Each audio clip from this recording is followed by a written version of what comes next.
So we're going to be going over 5 things that a lot of people would consider you have to do and put these things on your quote-unquote gaming resume before you can actually even consider yourself to call yourself a gamer. And there's different levels of gamers out there. We'll be talking about that here. But also, let's just get right into the very first thing here.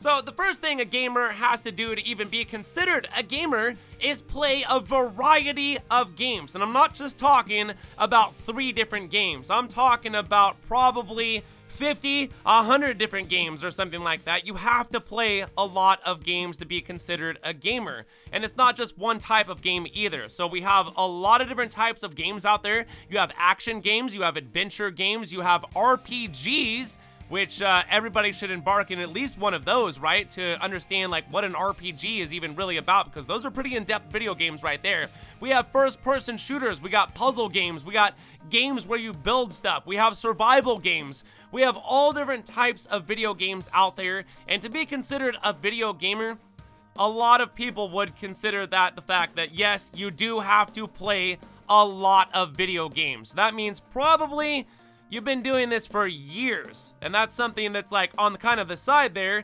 is, you know, how long does it take for you to actually play games to be considered a gamer? And is it just one game? It's like no, and no right there. It can take a long time to actually be considered a gamer, which once again, I was talking about different levels of gamers, but one of the bases here, you guys have to play a lot of different games. Me personally, as a gamer, throughout the years, I have played probably hundreds, if not thousands of video games on every single console: Xbox, PlayStation, PC, and then other things too that are like, you know, more low name brands like, you know, GameCube and Game Boy or whatever, you know, just small things like that. Even your phone these days, you get to play games on your phone, right?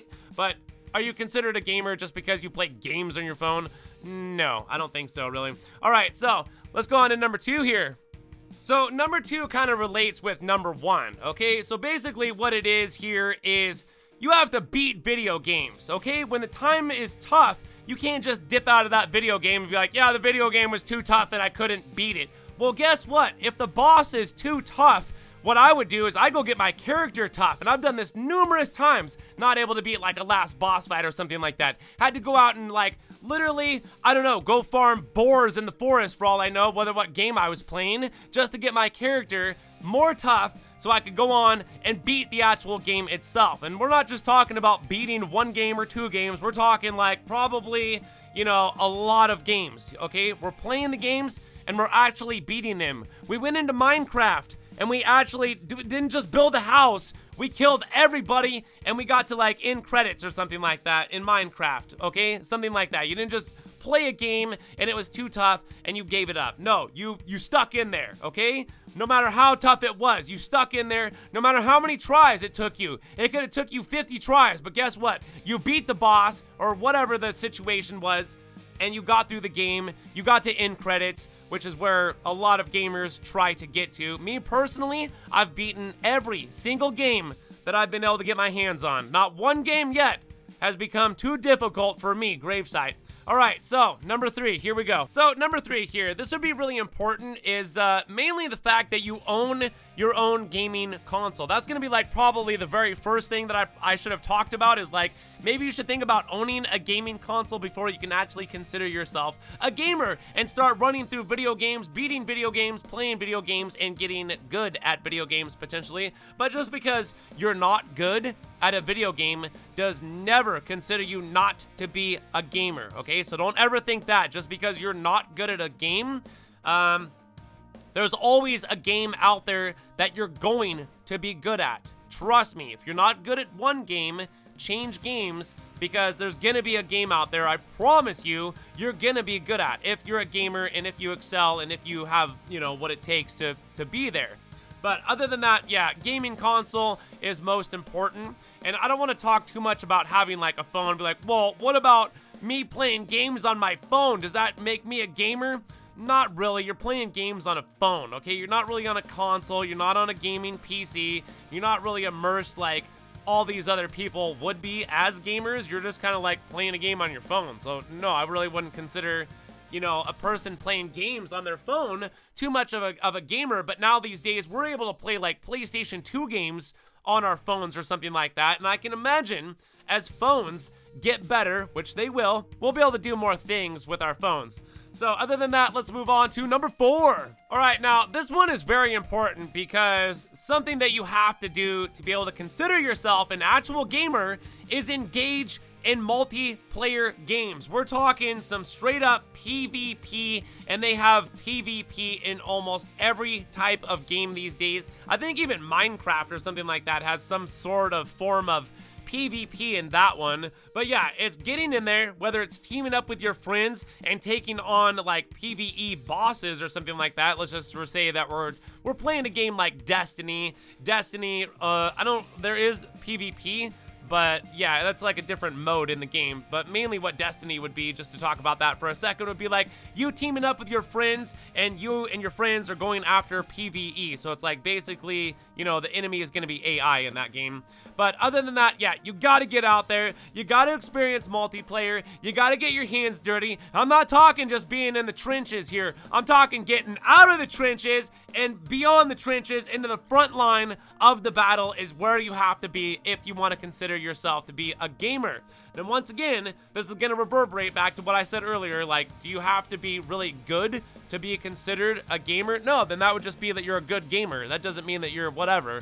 Because there's bad gamers out there too. Trust me, we run into them all the time. There's all different types of classifications of gamers like I was talking about earlier, which we'll talk about when we finish up here. So let's move on to number 5, the last thing that is going to require you to be a gamer. All right, here we go, number 5. So I really feel like this is gonna be important too, because I was having a conversation with one of my friends and he was like, well, I don't really know about this. And what I'm talking about here is staying on top of what's going on in gaming communities, not just like physical games themselves, but the actual broad spectrum of games. You know, like just recently, Silent Hill 2 just got dropped. I'm downloading it right now, getting ready to play it as I'm recording this video. That's how much of a gamer I am. Brand new video games, I want to be on top of them. I want to be one of the first people that experiences it, to give everyone else a broad spectrum of like an idea of me being a gamer and experiencing so many games and beating so many games, every game as a matter of fact.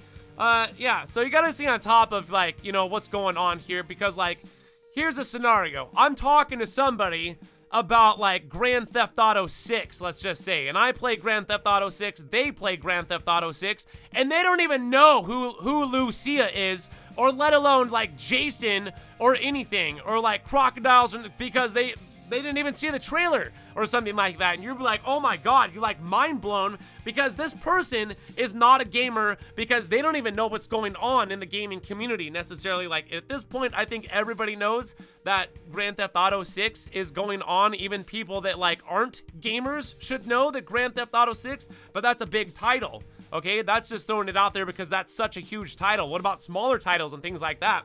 Like I was mentioning earlier, Silent Hill 2 remake, we're about to do it for a live stream in here in just a little bit. So other than that, yeah, I think that's something important that you'd have to be kind of on top of, is knowing what brand new video games are kind of going to be coming out.